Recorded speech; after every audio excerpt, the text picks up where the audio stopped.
Something just happened at a drag strip that should have every performance fan paying attention.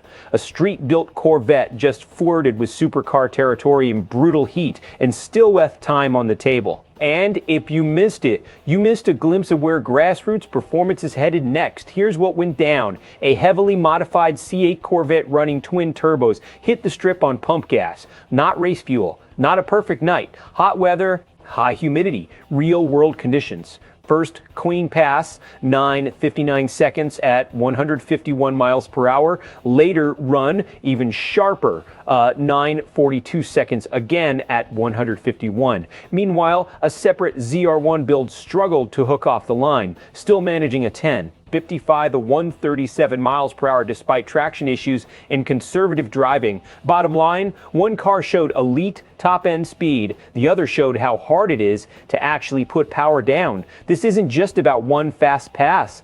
For years, the performance world has been chasing a balanced raw horsepower versus usable performance. And what we saw here highlights that exact tension. The C8 platform is still relatively new in the tuning world. Mid-engine layout, different weight transfer, more grip, but also more complexity. And yet it's already pushing into the 9-second range on pump gas that used to be reserved for fully built drag cars. Now, it's happening in something that still resembles a street machine.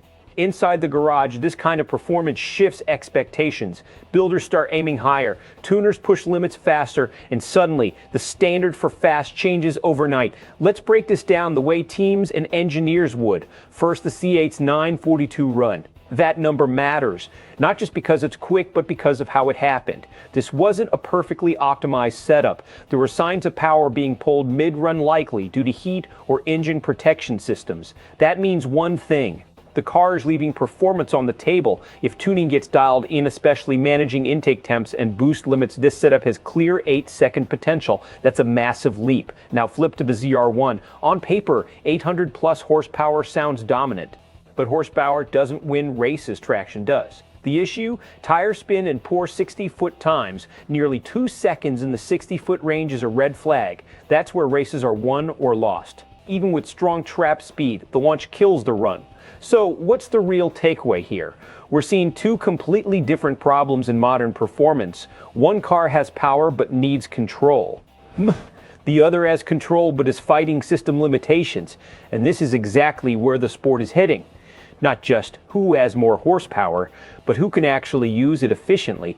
That's where races and reputations are decided now. Reactions to this are split. Some fans are blown away. A 9.4-second street car in bad conditions, that's elite. Others are already asking questions. Why isn't it faster with that setup? What's holding it back? And then there's the debate around traction, because no matter how big the numbers look, if you can't launch clean, it doesn't matter. Among analysts, the takeaway is clear.